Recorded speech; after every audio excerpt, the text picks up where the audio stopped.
In today's class, we shall study about Mendeleev's periodic table. So, in this periodic table, the criteria of classifying the elements was on the basis of increasing atomic mass. This is the picture of the scientist who introduced this method of classification, and he is being given a very great contribution in the field of classification of elements because as compared to the earlier methods of classification, it is much better than the earlier one. So he was a Russian chemist and was the most important contributor to the early development of periodic table of elements. Within the elements were arranged on the basis of their increasing atomic mass and chemical properties. तो main criteria इसमें क्या था कि जो elements हैं वो increasing atomic mass के base पे रखे गए थे जिससे कि सिमिलर केमिकल प्रॉपर्टीज वाली चीज जो एलिमेंट्स हैं वो एक साथ रखी जा सके. What were the characteristics of Mendeleev's periodic table? 1. Mendeleev arranged all the 63 known elements in an increasing order of their atomic mass. तो Mendeleev ने उस टाइम पे 63 एलिमेंट्स डिस्कवर थे और उन सबको इंक्रीजिंग एटॉमिक मास के बेस पर अरेंज किया. The table contained vertical columns called groups and horizontal rows called periods. तो जब उसने एलिमेंट्स को क्लासीफाई किया तो उस टेबल में जो वर्टिकल कॉलम थे उनको नाम दिया गया ग्रुप्स और जो हॉरिजॉन्टल रोज थी उनको नाम दिया गया periods. The elements with similar physical and chemical properties came under the same group. कि जो सेम फिजिकल और केमिकल प्रॉपर्टीज वाले एलिमेंट्स थे वो एक ही ग्रुप में अरेंज हुए. Mendeleev concentrated on compounds formed by elements with oxygen and hydrogen. He selected hydrogen and oxygen as they are very reactive and formed compounds with most of the elements. The formula of hydrides and oxides formed by an element were treated as one of the basic property of an element for its classification. He then took 63 cards and on each card he wrote down the properties of one element. Classification of element में Mendeleev ने इस चीज़ का भी ध्यान रखा कि elements जब oxygen से रिएक्ट करके कंपाउंड बनाए या हाइड्रोजन से रिएक्ट करके कंपाउंड्स बनाए तो जो उनका फॉर्मूला हो वो भी पीरियोडिक टेबल में मेंशन किया जिससे कि उस पर्टिकुलर ग्रुप के सारे एलिमेंट्स का सेम तरीके से फॉर्मूला बनेगा, सेम तरीके से वो रिएक्ट करके कंपाउंड बनाएंगे. उसने हाइड्रोजन और ऑक्सीजन को ही क्यों कंसीडर किया? Because they were very reactive और ज़्यादातर एलिमेंट्स के साथ हाइड्रोजन और ऑक्सीजन रिएक्ट करके कंपाउंड्स बनाते थे. दूसरी बात उसने क्या किया कि उसने उस टाइम के जो 63 एलिमेंट्स थे हर एलिमेंट का एक कार्ड बनाया और उस पर उसकी प्रॉपर्टीज लिख दी. फिर उसने उन कार्ड्स को अरेंज करना शुरू किया इंक्रीजिंग एटॉमिक मास के बेस पे और सिमिलर प्रॉपर्टीज वाले एलिमेंट्स को एक ही ग्रुप में रखा. He sorted out the elements with similar properties and pinned the cards together on the wall. He observed that most of the elements got a place in the periodic table and were arranged in the order of their increasing atomic mass. It was also observed that there occurred a periodic reoccurrence of elements with similar physical and chemical properties. तो उसने जब इस तरह से हर एक card के ऊपर एक एक एलिमेंट का नाम लिखकर उसकी केमिकल और फिजिकल प्रॉपर्टीज लिखी और उसको दीवार पे पिन अप कर दिया और उसको इंक्रीजिंग एटॉमिक मास के बेस पे जब अरेंज करना शुरू किया तो उसने पाया कि एक ही जैसी प्रॉपर्टीज वाले एलिमेंट्स एक ही ग्रुप में ऑटोमेटिकली आ रहे थे. और उसने पाया कि एक पर्टिकुलर टाइम पीरियड के बाद एक पर्टिकुलर नंबर ऑफ एलिमेंट्स के बाद एलिमेंट सिमिलर केमिकल और फिजिकल प्रॉपर्टी वाले दिख रहे थे. On this basis, Mendeleev formulated the periodic law, which stated that the properties of elements are the periodic function of their atomic mass. और इसी के बेस पे उसने लॉ बनाया जिसे पीरियोडिक लॉ कहा जाता है। तो उसका कहना यह था कि अगर हम एलिमेंट्स को इंक्रीजिंग एटॉमिक मास के बेस पे अरेंज करते हैं तो एक रेगुलर इंटरवल के बाद सेम तरह की केमिकल और फिजिकल प्रॉपर्टी वाले एलिमेंट नजर आते हैं। तो मेंडलीफ ने जब इस तरह से अरेंज किया तो उसने ये पाया कि कई जगहों पर गैप भी है। तो उसने ऐसा नहीं किया कि वहाँ उस गैप पे भी किसी न किसी एलिमेंट को प्लेस किया, उसने नहीं किया, उसने गैप्स को वैसे ही छोड़ दिया। तो चलिए इसको समझते हैं। Mendeleev's periodic law, the properties of elements are the periodic function of their atomic mass. ये मेंडलीव का पीरियोडिक टेबल है और इसको अगर हम देखें, आपको इसको लर्न करने की ज़रूरत नहीं है, सिर्फ समझने की ज़रूरत है। इस तरीके से इसको हम क्या बोलेंगे, वर्टिकल लाइन। सो वर्टिकली जो चीज़ें हैं सारे के सारे एलिमेंट्स उनको एक ग्रुप में माना जाता है। सो ये ऊपर लिखा गया 1, दिस इज ग्रुप 1। और ग्रुप 1 में जितने भी एलिमेंट्स हैं वो ऑक्सीजन के साथ अगर रिएक्ट करेंगे तो वो फॉर्मूला इस तरह से बनाएंगे। तो ऑक्सीजन तो ओ से ही लिखा गया, आर यहाँ पे इनमें से किसी भी एलिमेंट को चूज करने के लिए उसमें अगर मान लो हम चाहते हैं कि लिथियम का फाइंड आउट करना चाहें कि क्या फॉर्मूला बनेगा ऑक्सीजन से रिएक्ट करने के लिए, तो आप आर की जगह पे Li लिख देंगे तो क्या हो जाएगा Li2O। ऐसे लिथियम अगर हाइड्रोजन से रिएक्ट करेगा तो LiH बनेगा क्योंकि यहाँ पे दोनों ही एलिमेंट एक एक एटम उनका प्रेजेंट है। So similarly this is the second group, उसके भी फॉर्मूलाज यहाँ लिख दिए गए हैं। Third group, fourth group, fifth group, sixth group, seventh group and eighth group. तो मेंडलीव्स पीरियोडिक टेबल में कितने ग्रुप्स हैं? 8। तो ये बात आपने याद रखनी है।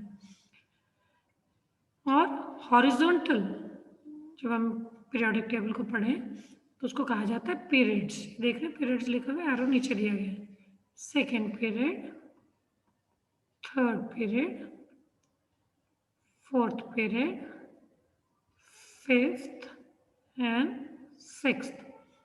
तो मेंडलीव्स पीरियोडिक टेबल में कितने पीरियड्स हैं? 6। सो पीरियोडिक टेबल में ये चीज़ें आपको याद रखनी है।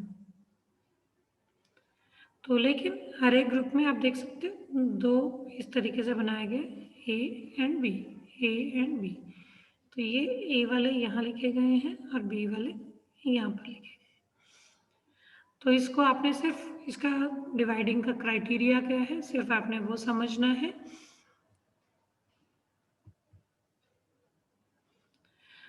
Achievements of Mendeleev's periodic table की उसके खूबियाँ क्या क्या थी, अचीवमेंट्स क्या क्या थे, या हम इसको पूछ सकते, ये इस तरह से पूछा सकते कि उसके मेरिट्स क्या क्या थे। तो पहला, through this table it was very easy to study physical and chemical properties of various elements. इसको इस्तेमाल करके एलिमेंट्स की फिजिकल और केमिकल प्रॉपर्टीज पढ़ना बहुत ज़्यादा आसान था। Second, Mendeleev adjusted few elements with slightly greater atomic mass before the element with slightly lower atomic mass so that the elements with similar properties could be grouped together. तो उसने कई जगहों पे, जैसे इंक्रीजिंग ऑर्डर का मतलब क्या होता है कि पहले छोटे नंबर वाला, फिर उससे बड़ा, फिर उससे बड़ा, फिर उससे बड़ा, लेकिन कई जगहों पे सिमिलर प्रॉपर्टीज एक साथ एक ग्रुप में आ जाए, इसके लिए थोड़ा सा कई जगहों पे कुछ गलत भी था कि जो है ज़्यादा वाला एटॉमिक नंबर, एटॉमिक मास वाला पहले लिखा गया और कम एटॉमिक मास वाला बाद में लिखा गया। जैसे एग्जांपल दिया गया, एल्यूमिनियम सिलिकॉन से पहले लिखा गया और कोबाल्ट भी निकल से पहले लिखा गया है, जबकि एटॉमिक मास के बेस पे अगर हम देखें तो ये गलत है।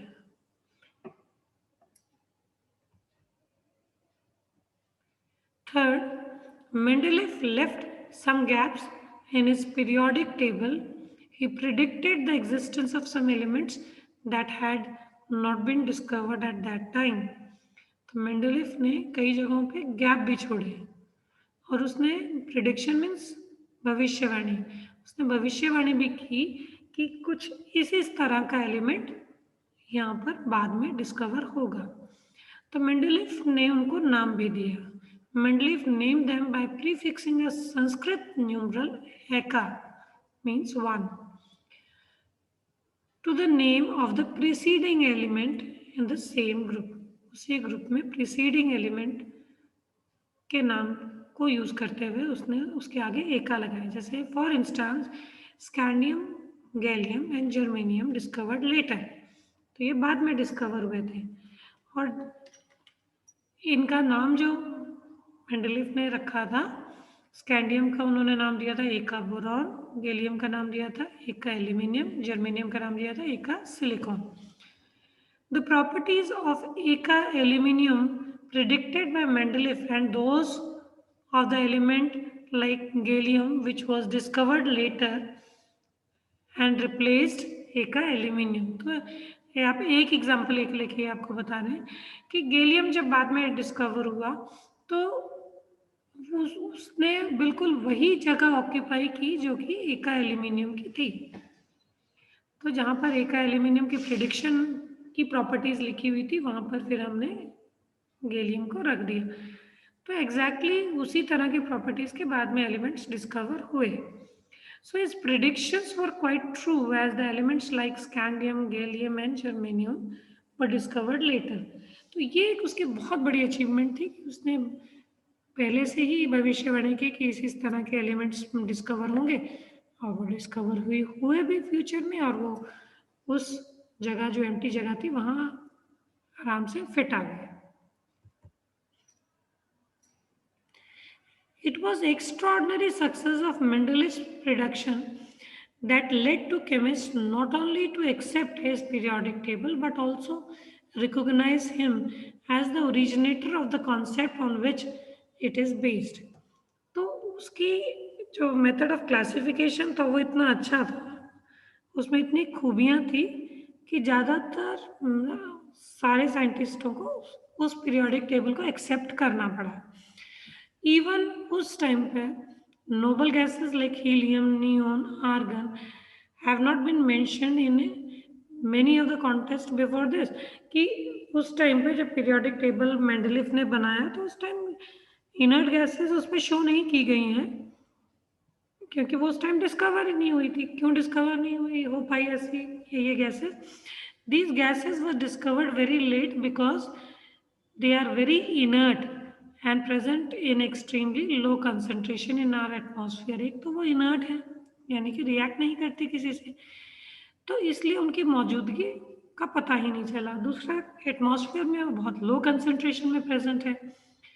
One of the strength of Mendeleev's periodic table was that when these gases were discovered, they could be placed in a new group without disturbing the existing order। और इसकी एक सबसे बड़ी अच्छाई ये रही इसके पीरियोडिक टेबल की कि जब ये इनर्ट गैसेस बाद में डिस्कवर हुई तो इन्होंने बिना किसी भी मतलब उसमें कोई चेंजेस ही नहीं आए पीरियोडिक टेबल में, और वो बड़े आराम से अरेंज हो गई मेंडलीव के पीरियोडिक टेबल में और एक अलग से सेपरेट ग्रुप बन गया। तो ये एक अच्छाई उसकी नज़र आई कि पीरियोडिक टेबल बनने के बावजूद भी जो इनर्ट गैसेस डिस्कवर हुई हैं वो भी उसमें बड़े आराम से उनको जगह मिल गई।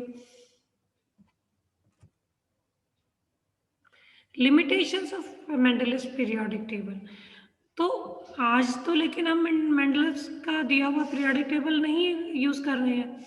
तो क्या रीज़न रहा कि उसके पीरियोडिक टेबल को नहीं यूज़ किया जा रहा है और हमें कोई और पीरियोडिक टेबल बनाना पड़ा? तो हम इसको कह सकते हैं limitations of Mendeleev's periodic table, या हम कह सकते हैं कि demerits of Mendeleev's periodic table. तो किसी भी रूप में इसको पूछा जा सकता है।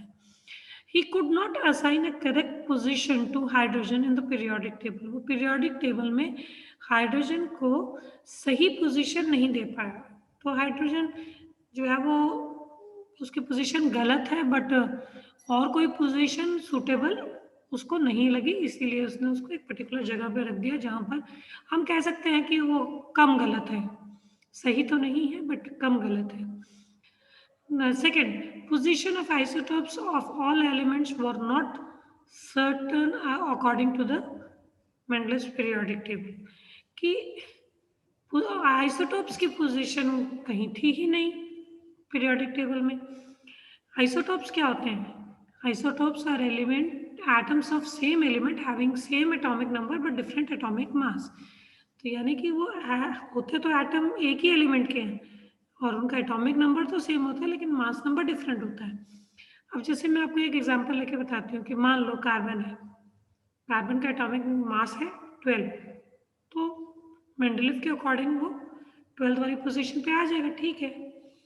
लेकिन आइसोटोप जो है कार्बन का एक आइसोटोप होता है जिसका एटॉमिक मास 13 है, एक आइसोटोप होता है जिसका 14 है. तो जो 14 वाला है उसको कहाँ रखा जाए? अगर हम 14 वाले स्लॉट में रखते हैं कि जहाँ पे 14 एटॉमिक मास वाला एलिमेंट रखा गया है तो वो तो नाइट्रोजन है. नाइट्रोजन का 14 होता है मास. तो क्या हम जहाँ नाइट्रोजन को रख रहे हैं वहीं पे हम कार्बन के आइसोटोप को भी रख दें जिसका 14 एटॉमिक मास है, वो तो फिर गलत हो जाएगा. तो आइसोटोप्स की कोई पोजीशन नहीं थी कि पीरियोडिक टेबल में आइसोटोप्स को कहाँ रखें. थर्ड जो मिस्टेक थी, the atomic mass did not increase in a regular manner in going from one element to the next. So it was not possible to predict how many elements could be discovered between two elements. जब increasing atomic mass के base पे arrange किया गया था Mendeleev में, तो हुआ क्या कि कई जगहों पे ऐसा हुआ था कि जैसे कि एक एलिमेंट है उसके बाद नेक्स्ट एलिमेंट है, तो इंक्रीजिंग ऑर्डर में जब रखा जा रहा है तो उससे ये आइडिया नहीं होता था कि एक एलिमेंट और दूसरे एलिमेंट के बीच में भी कोई नया एलिमेंट डिस्कवर हो सकता है क्या. इस चीज़ का आइडिया नहीं हो पाता था क्योंकि इंक्रीजिंग एटॉमिक मास के बेस पे ये आइडिया करना बड़ा डिफिकल्ट था. और दूसरा कि एटॉमिक मास इंक्रीजिंग ऑर्डर में था लेकिन कई जगहों पे ऐसी मिस्टेक थी कि बड़े वाला पहले है और फिर छोटे वाला है. किसी किसी जगहों पे इस तरह की मिस्टेक थी.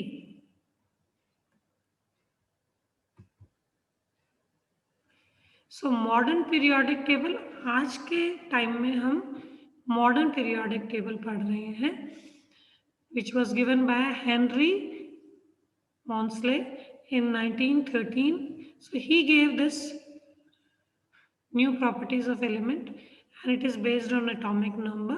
So in next class we will be studying about atomic numbers, using the criteria of atomic numbers and then making a periodic table. So the entire modern periodic table will be studied in the next class.